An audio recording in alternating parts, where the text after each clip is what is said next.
সুপ্রিয় দর্শক, আসসালামু আলাইকুম। আপনাদের সবাইকে স্বাগত জানাচ্ছি এখনকার আলোচনায়। আপনাদের সঙ্গে আছি আমি সিরাজুল ইসলাম। দর্শক, আজকে অসম্ভব রকমের গুরুত্বপূর্ণ কিছু খবর আছে। অস্ত্রের অভাবে মার্কিন প্রেসিডেন্ট ডোনাল্ড ট্রাম্প ইরানের বিরুদ্ধে যুদ্ধ বন্ধ করতে বাধ্য হয়েছেন। শুক্রবার মিটিং করেছেন হোয়াইট হাউসে।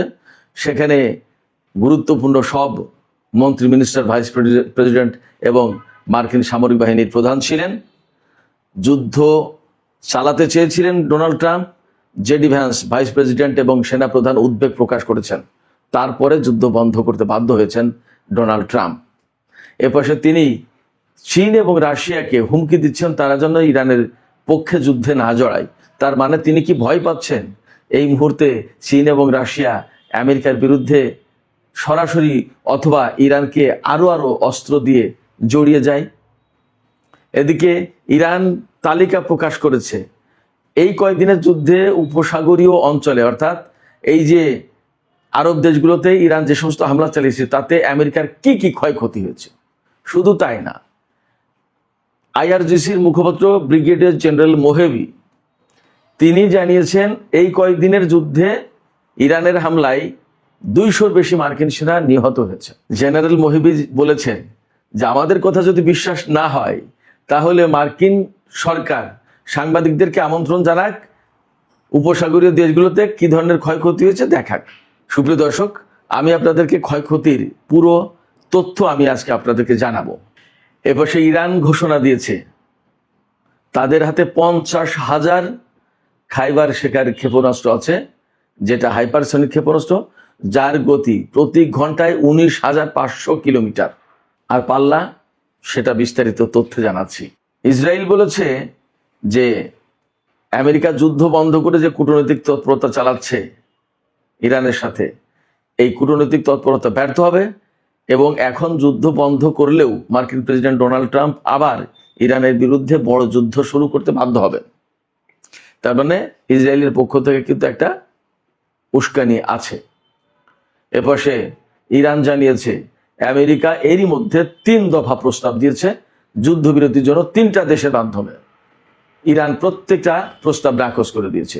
এই 3 দেশ কারা কারা ইরানের কাছে আমেরিকার পক্ষ থেকে যুদ্ধবিরতির প্রস্তাব নিয়ে গেল, এই সমস্ত তথ্য আজকে বিস্তারিত আলোচনায় জানাবো। দর্শক, আপনারা শুধু সঙ্গে থাকুন, আর ভিডিও ভালো লাগলে লাইক, কমেন্ট, শেয়ার করবেন এবং চ্যানেলটি সাবস্ক্রাইব করে সাথেই থাকবেন। দর্শক, চলুন বিস্তারিত আলোচনা করি।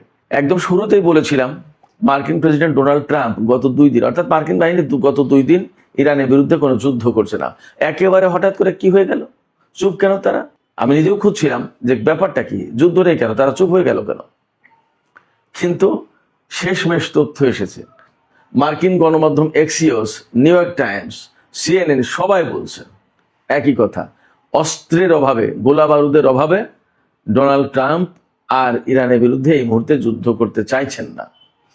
এতটাই কমে গেছে যে অল্প কিছুদিনের ভিতরে তার টোটাল ভান্ডার ফুরিয়ে যাবে। নট অনলি দ্যাট, আমেরিকার কর্মকর্তারা বলছেন যে পেট্রিয়ট ক্ষেপণাস্ত্র ব্যবস্থার যে ইন্টারসেপ্টার এতটাই কমে গেছে যে মানে আর চলা সম্ভব না, আর 1-2 পা গেলেই শেষ। এর ভেতরে শুক্রবারে, আজকে তো রোববার, শুক্রবারে মার্কিন প্রেসিডেন্ট ডোনাল্ড ট্রাম্পের অফিসে, হোয়াইট হাউসের অফিসে মিটিংয়ে বসেছিলেন প্রেসিডেন্ট ডোনাল্ড ট্রাম্প, যুদ্ধমন্ত্রী Pete Hegseth, vice president JD Vance, সেনাপ্রধান ড্যান কেইন সহ সব গুরুত্বপূর্ণ মন্ত্রী, কর্মকর্তারা। সেখানে ডোনাল্ড ট্রাম্প ইরানের বিরুদ্ধে বড় অভিযান চালানোর কথা বলছিলেন। আমি যে বলছিলাম যে মধ্যপ্রাচ্যে 100 রিফুয়েলিং ট্যাঙ্কার আনা হয়েছে, ইরানের বিরুদ্ধে হয়তো অনেক বড় অভিযান চালাবে, অনেক বড় যুদ্ধ শুরু করবে, সেইটাই শুরু করতে চেয়েছিলেন এবং সেই ব্যাপারে আলাপ আলোচনার জন্য ডেকেছিলেন মার্কিন প্রেসিডেন্ট ডোনাল্ড ট্রাম্প। কিন্তু সেখানে সরাসরি ভাইস প্রেসিডেন্ট জেডি ভ্যান্স এবং সেনাপ্রধান, মার্কিন জয়েন্ট চিফস অফ স্টাফের চেয়ারম্যান যিনি, জেনারেল ড্যান কেইন, এই 2 জন ব্যক্তি উদ্বেগ প্রকাশ করেছেন। মার্কিন গণমাধ্যমে খবর এসছে তারা উদ্বেগ প্রকাশ করেছেন। কিন্তু এই উদ্বেগ প্রকাশ করা মানে কি জানেন? এই উদ্বেগ প্রকাশ করার মানে হচ্ছে তারা যুদ্ধের বিরোধিতা করেছে। বলছে যে এই ধরনের যুদ্ধ করতে গেলে কি কি প্রবলেম হতে পারে সেই কথা তারা তুলে ধরেছেন। তার ভিতরে হয়তো এইরকম বলেছেন যে অস্ত্রের ভান্ডার এই অবস্থায় যদি ইরান টিকে যায়, এই হামলা মোকাবেলা করে টিকে যায়, তখন আপনার বাহিনী পারস্য উপসাগর থেকে পালাতে পারবে কিনা? কারণ তারা তো তখন অস্ত্রশূন্য হয়ে পড়বে। শুধু তাই না, গত কালকে অথবা পরশু দিনের একটা ভিডিওতে বলেছি না, IRGC বলেছে ভারত মহাসাগরে অবস্থানরত মার্কিন যুদ্ধ জাহাজ থেকে ক্ষেপণাস্ত্র ছোড়ার মতো কোনো ক্ষেপণাস্ত্র তাদের হাতে নেই। মানে এতটাই ক্ষয়ক্ষতির মুখে। আমি আপনাদেরকে জানাচ্ছি বিস্তারিত তথ্য কি কি ক্ষতি হয়েছে। তো যখন জেডি ভ্যান্স এবং জেনারেল ড্যান কেইন, তিনি তো সেনা প্রধান, টোটাল সামরিক বাহিনীর প্রধান, তিনি জানেন না তার বাহিনীর কি সক্ষমতা, তার বাহিনীর হাতে কি আছে এবং তারা কি করতে পারে। তারা এই যুদ্ধে বিরোধিতা করেছে। বিরোধিতার মুখে ওই সেই বড় অভিযানের সিদ্ধান্ত অফ রাখা হয়েছে। আচ্ছা ঠিক আছে থাক। এর ভিতরে ডোনাল্ড ট্রাম্প কূটনীতির জন্য 3 দেশের মাধ্যমে ইরানের কাছে প্রস্তাব দিয়েছে যে যুদ্ধবিরতি করা হোক, কিন্তু ইরান সরাসরি নাকচ করেছে। কোনো যুদ্ধবিরতি আমেরিকার সাথে এখন আর হবে না। কোন কোন দেশ এই যুদ্ধবিরতির প্রস্তাব নিয়ে গেছে আমি বলছি, তার আগে আরেকটু বলি। এই যে যুদ্ধবিরতির প্রস্তাবের জন্য কূটনৈতিক তৎপরতা চালাচ্ছে ডোনাল্ড ট্রাম্প, পাশাপাশি বড় যুদ্ধের হুমকি দিচ্ছে, আবার শুক্রবারে ইরানের বিরুদ্ধে হামলা বন্ধ রাখলো। শুক্র শনি 2 দিন বন্ধ, এই 2 দিন হামলা হয়নি, যুদ্ধ বন্ধ রেখেছে। এর ভিতরে রাশিয়া এবং চীনকে ডোনাল্ড ট্রাম্প হুমকি দিচ্ছেন যে এই 2 দেশ যদি ইরানের পক্ষে যুদ্ধে চড়ে তাহলে কিন্তু তাদের খুব খারাপ অবস্থা হবে। এটা এটা এটা খুব হাস্যকর ব্যাপার না? একা ইরানকেই তো মোকাবেলা করতে পারছে না, চীন রাশিয়াকে কি হুমকি দিচ্ছে? এটা কি এক ধরনের বালখিল্যপনা না? এটা কি কোনো যৌক্তিক কথা? যাই হোক, এই যে হুমকি দিচ্ছে, এই হুমকি দেওয়ার মানে হচ্ছে হুমকি দিয়ে দূরে দূরে রাখার চেষ্টা করছে।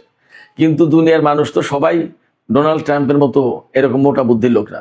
কিছু লোক তো আছে চিকন বুদ্ধির, যারা ডোনাল্ড ট্রাম্পের এই পলিটিক্স, এই কৌশল বোঝে না। তো আবার হতে পারে যে সত্যি সত্যি সে ডোনাল্ড ট্রাম্প ভয় পাচ্ছে যে যদি চীন এবং রাশিয়া এই মুহূর্তে জড়ায় যায় তাহলে আমার উপায় কি? ইরানকেই তো সামাল দেওয়া যাচ্ছে না, সেক্ষেত্রে চীন রাশিয়া জড়ালে উপায় কি?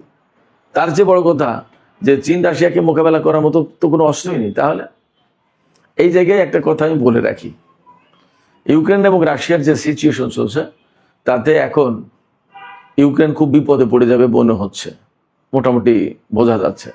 আর এই যে ইসরায়েল বললো না যে ডোনাল্ড ট্রাম্প যদিও যুদ্ধ বন্ধ রেখেছে একতরফা, এবং তিনি কূটনৈতিক তৎপরতা চালাচ্ছে ইরানের সাথে একটা যুদ্ধবিরতি করা যায় কিনা। ইসরায়েলের টাইমস অফ ইসরায়েলের খবর এসছে, ইসরায়েল সরকার এভাবে ভাবছে যে আমরা শিওর ডোনাল্ড ট্রাম্প এখানে ব্যর্থ হবে, তার মানে ইরান এই যুদ্ধবিরতির প্রস্তাব মানবে না। তার মানে ডোনাল্ড ট্রাম্পকে তখন আবার যুদ্ধ করতে হবে। এটা কিন্তু ডোনাল্ড ট্রাম্পের সামনে একটা বিকল্প পথ দেখিয়ে দেওয়ার চেষ্টা, কৌশলে ইসরায়েলের এটা একটা কৌশল। এটাকেই আপনারা সহজ ভাষায় উস্কানি বলতে পারেন। উস্কানি বলেন আর কৌশল পথ দেখিয়ে দেওয়ার ব্যবস্থা করে যে এই পথে যাও, যাই বলেন। তো এটা কেন করছে ইসরায়েল করছে এই কারণে, ইসরায়েল দেখছে যে আমেরিকার মতো শক্তিকে এইভাবে কোণঠাসা করে ফেলেছে ইরান। আমেরিকা যদি এখান থেকে যুদ্ধ না করে পিছিয়ে যাওয়া মানে কি, তাহলে মধ্যপ্রাচ্যে এই ঘাঁটিগুলো নির্মাণ করতে পারবে না, এই ঘাঁটিতে সেনা থাকতে পারবে না এবং থাকার কোনো পরিস্থিতি থাকবে না। ইরান মধ্যপ্রাচ্যের শক্তিশালী মহাপরাক্রমশালী দেশ হিসেবেই এখানে টিকে থাকবে, মাথা উঁচু করে দাঁড়াবে এবং সে চলাফেরা করবে। তখন সবার জন্য বিপদ, আমেরিকার পক্ষে যারা। তাহলে কি করতে হবে? অতএব আরেকবার যুদ্ধ করে অ্যাট এনি কস্ট ইরানকে যুদ্ধের ভিতরে রেখে ক্ষতিগ্রস্ত করে দিতেই হবে। এইরকম চেষ্টা তদবির তারা চালাচ্ছে। কেন চালাচ্ছে? তারা ভয় পাচ্ছে যে ইরান যদি টিকে যায়, আমেরিকা যদি হেরে যায়, তাহলে ইসরায়েলের অস্তিত্ব নিয়ে টানাটানি পড়বে। ইসরায়েল সত্যি মহা টেনশন আছে। এবার আসুন, আমি আপনাদেরকে কথা দিয়েছিলাম যে আমেরিকার কি কি ক্ষয়ক্ষতি করতে পেরেছে ইরান, সেই তালিকা প্রকাশ করেছে। সেই তালিকাটাই আমি আপনাদেরকে একটু শোনাই, আপনারা একটু শোনেন। তবে তার আগে একটু বলে রাখি, ইরানের IRGCর যে মুখপাত্র ব্রিগেডিয়ার জেনারেল হোসেন মোহেবি, তিনি আরো 2টো তথ্য জানিয়েছেন। একটা তথ্য হচ্ছে যে এই গত যে 13 দিনের যে যুদ্ধটা হলো, এই ইসলামাবাদ সমঝোতা স্মারক সই হওয়ার পরে যে যুদ্ধটা লাগলো, ডোনাল্ড ট্রাম্প তুরস্কে এসে ঘোষণা দিলেন যে ডিল ইজ ওভার, এরপর থেকে এই 13 দিনের যুদ্ধে আমেরিকার 200-র বেশি সেনা নিহত হয়েছে, জেনারেল মোহেবি বলছেন, দাবি করেছেন। এবং তিনি বলছেন যে আহত সেনার পরিমাণ আরো অনেক বেশি, কিন্তু মার্কিন সরকার এই তথ্য গোপন করছেন। এটা গেল একটা তথ্য। আরেকটা হচ্ছে ইরানের হাতে 50,000 খাইবার শেখান ক্ষেপণাস্ত্র রয়েছে, যার পাল্লা হচ্ছে 2450, অর্থাৎ 2450 কিলোমিটার দূরে গিয়ে আঘাত হানতে পারে। এই ক্ষেপণাস্ত্র দিয়ে ইউক্রেনে আঘাত আনা সম্ভব। যাই হোক, তো ইরানের হাতে 50,000 খাইবার শেখান ক্ষেপণাস্ত্র আছে, হাইপারসোনিক ক্ষেপণাস্ত্র। ছোট বড় মিলিয়ে কোনোটার 500 কেজি ওয়ারহেড বহনের ক্ষমতা আছে, কোনোটার 1500। ছোট বড় মিলে খাইবার শেখানের সবচেয়ে কম পাল্লা যেটা, সেটা হচ্ছে 1450 কিলোমিটার থেকে 2450 কিলোমিটার, 2000 পাল্লার ক্ষেপণাস্ত্র আছে এই খাইবার শেখান। অর্থাৎ এই খাইবার শেখানের ভেরিয়েন্ট আছে কয়েক রকমের, এবং এদের গতি, সর্বোচ্চ গতি হচ্ছে প্রতি ঘন্টায় 19,500 কিলোমিটার যেতে পারে। তার মানে ইরান থেকে ইসরায়েলে যেতে কয়েক মিনিটের ব্যাপার। অর্থাৎ ইরান ক্ষেপণাস্ত্র ছুড়লে সেটা মোকাবেলার জন্য যে তার ইন্টারসেপ্টর রেডি করবে, রেডি করার সময় পাবে না, তার আগেই লক্ষ্যবস্তুতে আঘাত হানবে। আর সবচেয়ে বড় সংকট হলো এটা এমন গতি সম্পন্ন, এমন প্রযুক্তি, এটা কেউ ঠেকাতে পারে না। আমেরিকা, ইসরায়েল কারোর হাতে এই প্রযুক্তি নেই। সেক্ষেত্রে এই যে ইরানের হাতে ক্ষেপণাস্ত্রের যে মজুদ, এই মজুদে কিন্তু শত্রুদের জন্য একটা বিশাল ভয়, আতঙ্কের কারণ। শুধু এখানেই শেষ না। আমি যে গত কয়েকদিন বলেছি, হয়তো আপনাদের কেউ কেউ বিশ্বাস করেছেন, কেউ কেউ বিশ্বাস করেননি, যে মধ্যপ্রাচ্যে মার্কিন ঘাঁটিগুলো একদম তছনছ হয়ে গেছে। আমি অনেক বলেছি, অমুক ঘাঁটি নষ্ট হয়েছে, অমুক ঘাঁটি নষ্ট হয়েছে, এতগুলো হ্যাঙ্গার হলো, এই বিমান গেল, এই সমস্ত টুকটাক করে দিনে কম বেশি বলেছি। আজকে সমস্ত তথ্য এসেছে। তো তার আগে আমি আরেকটা তথ্য জানাই। ওই যে বলছিলাম যে আমেরিকা 3টি দেশের মাধ্যমে ইরানের কাছে যুদ্ধবিরতির প্রস্তাব দিয়েছে এই কয়দিনের ভেতরে, কিন্তু ইরান সবগুলো নাকচ করে দিয়েছে। সেই 3টি দেশ হচ্ছে ইরাক, কাতার এবং পাকিস্তান। এই 3 দেশের মাধ্যমে ইরানের কাছে যুদ্ধবিরতির প্রস্তাব দেওয়া হয়েছিল। এই তথ্য জানিয়েছেন ইরানের জাতীয় সংসদের স্পিকার বাকের কলিবাফ। তিনি জানান যে এই যুদ্ধবিরতির প্রস্তাব সবগুলো নাকচ করে দেওয়া হয়েছে। ইরান এখন আর যুদ্ধবিরতির কথা ভাবছে না, এই কারণে যে ডোনাল্ড ট্রাম্পকে বিশ্বাস করা যায় না, তিনি চুক্তি রাখেন না, রাখবেন না। আবার আমাদের সাথে যুদ্ধবিরতিতে 10 দিনের যুদ্ধবিরতিতে আসবেন, তার মানে তিনি আরেকটু গুছিয়ে নেবেন, এবং গুছিয়ে নেওয়ার মানেই হচ্ছে আমাদের সাথে আবার যুদ্ধ করবেন। তো যুদ্ধই যখন করতে হবে, তাহলে একদম বিরতিহীন ভাবেই যুদ্ধ করে এর একটা এসপর করি। এবার আসুন আমি সেই তথ্যগুলো জানাই, আমেরিকার এই মধ্যপ্রাচ্য অঞ্চলে কি কি ক্ষয়ক্ষতি হয়েছে সেই তথ্য। অনেক বড় লিস্ট, 1টা 2টা 5টা 10টা না, বহু।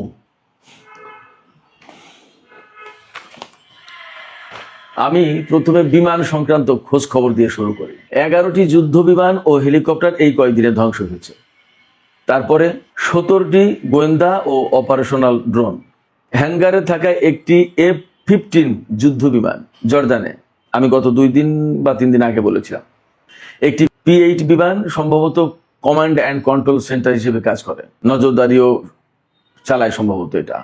8টি রিফিলিং ট্যাঙ্কার, 8টি, 1টা 2টো না, আমি বলেছিলাম এর আগে। 4টি ভারী হেলিকপ্টার, 4টি।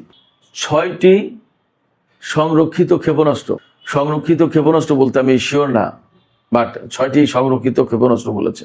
7টি কমান্ড অ্যান্ড কন্ট্রোল সেন্টার, 3টি স্যাটেলাইট যোগাযোগ ব্যবস্থা, 6টি পেট্রিয়ট ক্ষেপণাস্ত্র প্রতিরক্ষা ব্যবস্থা। এই পেট্রিয়ট কিন্তু শুধুমাত্র ক্ষেপণাস্ত্র না, ড্রোন, বিমান, সমস্ত সবকিছুকেই প্রতিরক্ষা অর্থাৎ ধ্বংস করতে পারে। 3টি আকাশ ও সমুদ্র নজরদারি এবং মনিটরিং রেডার, 8টি প্রাথমিক শনাক্তকরণ ও সতর্কীকরণ রেডার সিস্টেম, 7টি এয়ার মিসাইল ডিফেন্স সিস্টেমের রেডার, 3টি ইপিএস রেডার সিস্টেম, 5টি দীর্ঘ পাল্লার রেডার, অর্থাৎ এই রেডার দিয়ে সম্ভবত 5,000 কিলোমিটার দূরের লক্ষ্যবস্তু শনাক্ত করা যায়, কোথায় কি হচ্ছে না হচ্ছে সমস্ত সবকিছু দেখা যায়। 2টি এয়ার ডিফেন্স রেডার, 1টি কৌশলগত রেডার কমপ্লেক্স, 3টি সহায়তা ও লজিস্টিক কেন্দ্র, 12টি জ্বালানি সংরক্ষণ ট্যাঙ্ক, অর্থাৎ তেল দেখার ট্যাঙ্ক 12টি, নৌযান অর্থাৎ যুদ্ধজাহাজ এবং বিমানের যন্ত্রাংশ, পার্টস অ্যান্ড স্পেয়ার, এগুলো রাখার 17টি সংরক্ষণাগার, 17টি, 6টি ক্ষেপণাস্ত্র গুদাম, মিসাইল ডিপো 6টি, অর্থাৎ ভারত মহাসাগরের যুদ্ধজাহাজগুলোর মিসাইল যে কমে গেছে, ফুরিয়ে গেছে, কোথা থেকে এই ধ্বংস করে দিয়েছে। 6টি MQ-9 রিপার ড্রোনের হ্যাঙ্গার, একটি F-15 যুদ্ধ বিমানের প্রস্তুতি শেড, অর্থাৎ যে শেডের নিচেই বিমান রেখে তাকে যুদ্ধের জন্য রেডি করা হয়, একটি ড্রোন শেড, ড্রোনের হ্যাঙ্গার যেখানে 8টি ব্র্যান্ড নিউ ড্রোন ছিল, সব শুদ্ধ ধ্বংস, 2টি কমান্ড সেন্টার, একটি বিমানবাহী রণতরীর জ্বালানি সরবরাহের প্ল্যাটফর্ম, অর্থাৎ বিমানবাহী রণতরীতে জ্বালানি সরবরাহ করতে হবে এইরকম একটা প্ল্যাটফর্ম ধ্বংস করে দিয়েছে, একটি P-8 বিমানের হ্যাঙ্গার, 4টি হাইমার্স ক্ষেপণাস্ত্র প্ল্যাটফর্ম ধ্বংস হয়েছে, 5টি যুদ্ধ বিমানের হ্যাঙ্গার, আগে বলেছি ক্ষেপণাস্ত্র হ্যাঙ্গার, 4টি পেট্রিয়ট ক্ষেপণাস্ত্র প্রতিরক্ষা ব্যবস্থা, 4টি পেট্রিয়ট ক্ষেপণাস্ত্র প্রতিরক্ষা ব্যবস্থার কমপ্লেক্স, 6টি ক্ষেপণাস্ত্র লঞ্চার প্ল্যাটফর্ম, একটি জ্বালানি পাম্পিং স্টেশন, 2টি সিগন্যাল যোগাযোগ কেন্দ্র, একটি গোয়েন্দা ডেটা সেন্টার, একটি AI সেন্টার যেটা বাহরাইনে ছিল, অ্যামাজনের যে ডেটা সেন্টার এটা ধ্বংস হয়ে গেছে, একটি রিমোট কন্ট্রোলড নৌযান সংরক্ষণ কেন্দ্র, অর্থাৎ এই নৌযান রিমোট কন্ট্রোলের মাধ্যমে কন্ট্রোল করা যায় এইরকম একটা সংরক্ষণ কেন্দ্র ধ্বংস হয়ে গেছে, 4টি যুদ্ধ বিমানের হ্যাঙ্গার ধ্বংস হয়েছে, 6টি বিমান উড্ডয়ন এবং পার্কিং র্যাম্প এই মোটামুটি ধ্বংস হয়েছে। তাহলে ইরাক, কুয়েত, বাহরাইন, কাতার, সংযুক্ত আরব আমিরাত, সৌদি আরব এবং জর্দানের আমেরিকার আসলে বাকি আছে কি? এবং ইসরায়েলে যে যুদ্ধ বিমান নিয়ে যাওয়ার কথা আমি বলেছিলাম, আরো কয়েকদিন আগে খবর দিয়েছিলাম, রিফুয়েলিং ট্যাঙ্কার ইসরায়েলে রাখছে, কেন রাখছে? আগেই বলেছিলাম যে হয় মধ্যপ্রাচ্যের ঘাঁটিগুলোতে রাখার মতো অবস্থা নেই, ওখানে নিয়ে গেছে, নিতে বাধ্য হয়েছে, অথবা ইরানের উপরে ব্যাপক হামলা চালাবে, তাই দুটোই সত্য। মধ্যপ্রাচ্যের ঘাঁটিগুলো তো ধ্বংস, এখানে রাখার মতো জায়গা নেই, এটা একটা ব্যাপার। আর একটা ব্যাপার, ইরানের বিরুদ্ধে তারা মরণ কামড় দিতে চায়, যে এত যুদ্ধ করেও পারছি না, একদম শেষ করে দেবে ইরানকে, এইভাবে দিতে চাই। কিন্তু আসলে মার্কিন প্রশাসন যতই যায় কিছু করুক না কেন, তারা ইরানকে পরাজিত করতে পারবে না। এখন সবচেয়ে বড় সংকটে পড়েছে যেটা, দুটো, একটা হচ্ছে আমেরিকার অস্ত্র তো প্রায় শেষ, এই অস্ত্রের অভাবে অ্যাকচুয়ালি যুদ্ধ বন্ধ করে দিতে বাধ্য হলো, কারণ তার মিনিমাম যে একটা লেভেলের অস্ত্র থাকতো একটা দেশের নিরাপত্তার জন্য, সেই লেভেলের নিচেই নেমে গেছে। অতএব এখন তারা যুদ্ধ করার মতো অবস্থা নেই, এটা গেল একটা বিষয়। আর একটা বিষয়, আমেরিকার হাতে যে কৌশলগত, অর্থাৎ একদম বিপদের দিনে যেটুকু তেল রাখতে হয় তারও নিচে সবচেয়ে কৌশলগত তেলের মজুদ 1983 সালে কমে গেছিল, 1983 সালের লেভেলে পৌঁছেছে এবার। তেলের মজুদও তার হাতে শেষ, আর কয়েকদিন যেতে পারে বড় দূর, তারপরে কি হবে?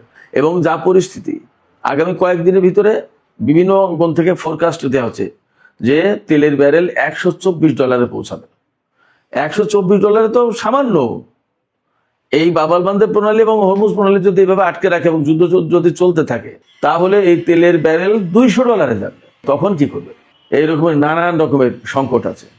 এই প্রেক্ষাপটে ইরানের পক্ষ থেকে পরিষ্কার বক্তব্য, হরমুজ প্রণালী তাদের কন্ট্রোলে থাকবে, এটা মেনে নিয়ে আমেরিকাকে মধ্যপ্রাচ্য থেকে সরতে হবে যুদ্ধ বন্ধ করে, তাহলে শান্তি, আদারওয়াইজ শান্তি নেই। তো সুপ্রিয় দর্শক, আজকের আলোচনা এখানেই শেষ করতে চাইছি।